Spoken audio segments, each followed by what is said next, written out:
Okay, magandang araw mga ka-rider. Matagal-tagal po tayo hindi nakapag-upload.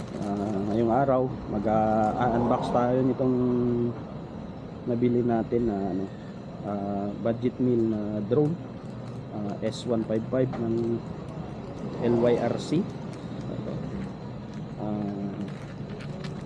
Kakahalaga lang ito ng 12,000 ang kuha natin dun sa may supplier online. Kaya i-unbox natin naman natin kung ano itsura ng drone na ito. Bali pangalawang drone pa pala ito na nabili ko. Yung una ano yun, laruan yun na toy drone na binili ko lang yun para pagpraktisan. Kasi nga wala pa akong experience sa pagpapalipad ng drone. Kaya naisipan kong bumili muna ng gano'n, at least magkaroon man lang ng idea kahit konti. Ito extra ang battery niya.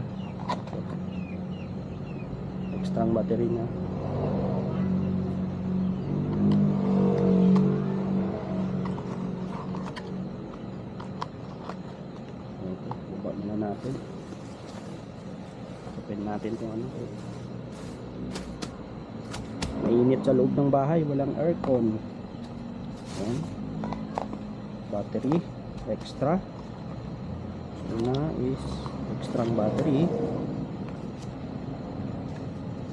Mainit talaga dito sa amin, kaya dito lang ako sa labas. Wala din makanting table. Siyempre, uy, nakabag.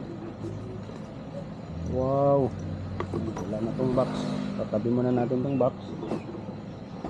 Tapos dito tayo. Ganda ng box, oh. Sling box ang bag. Ka-sling bag siya.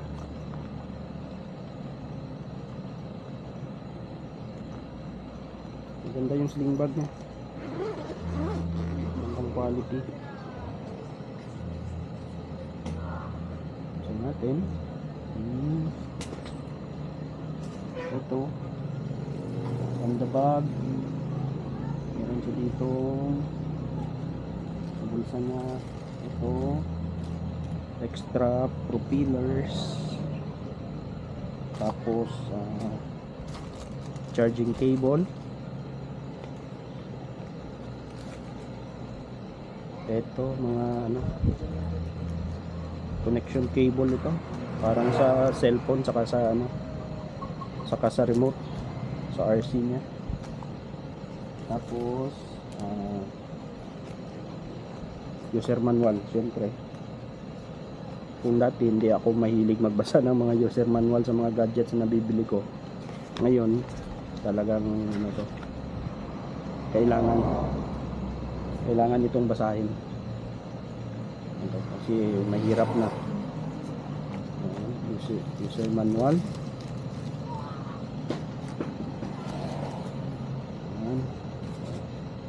Tapos ito yung laman ng bag, yung drone, yung RC na ito. Lang, kangkat lang, kagaya ng battery extra.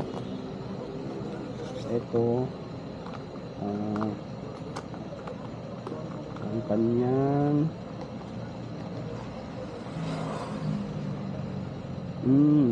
ito yung obstacle avoidance sensor. Ito obstacle avoidance sensor nya. Ito natin dito. Ito yung remote. Solid.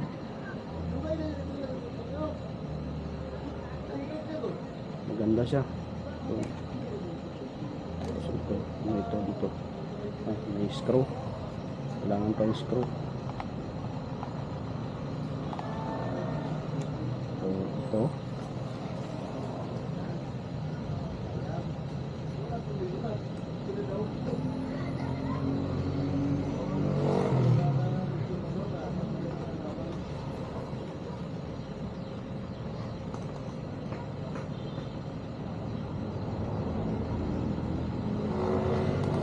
drone niya.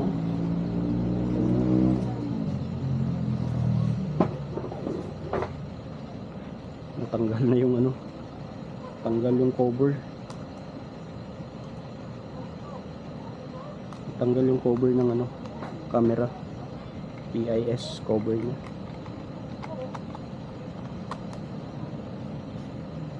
Dito yun siya eh.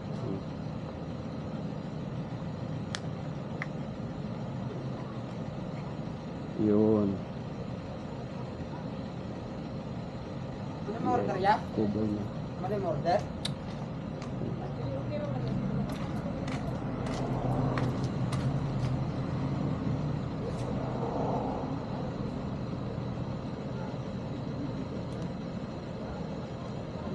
So, ito yung ano, physical drone niya, malaki siya. Ano ba itong mga nakadikit-dikit dito? Yung mga nakadikit-dikit siya eh.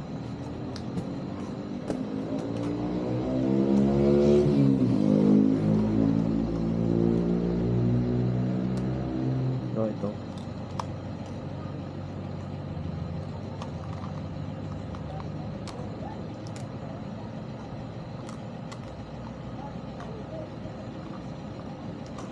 Oh, yun.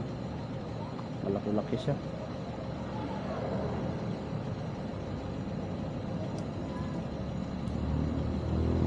Ito camera niya.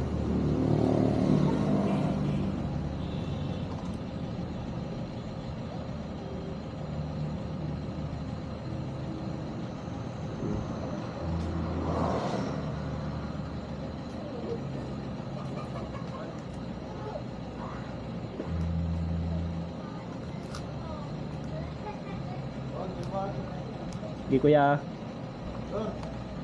Kaya, okay. So, ito yung laman ng box.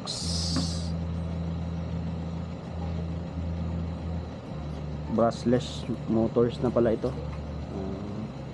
Based doon sa mga review na nakita ko, nakalipad naman ng ano, 120 meters altitude, saka umabot ng 4.6 kilometers. Umabot ng 4.6 kilometers yung distance na kaya niyang abutin. So abangan nyo to mga ka-rider. Paliliparin natin to, subukan natin. Pag-aaralan muna natin.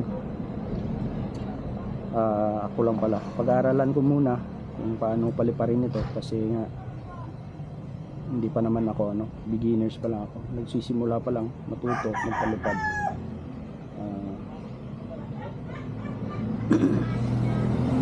Marami pa tayong dapat matutunan in the future. Sinadya ko talaga na ito lang muna bilhin ko, kasi nga kung nag DJI ako diretso, napakamahal nun, tapos hindi pa naman ako masyado marunong, delikado, baka mamaya mag crash, masakit sa ano yun, masakit sa loob yun kung sakali. Kaya dito muna tayo magsisimula. So yun lang muna mga ka-rider. Abangan nyo mga susunod nating video na pagpapalipad ng drone na ito. Basta ano siya, maganda, matibay din. Hindi naman siya ganun kalakihan. Kasama siya dalawang battery. So yun muna mga ka-rider. Ingat po tayo palagi sa araw-araw nating pamumuhay. Bye.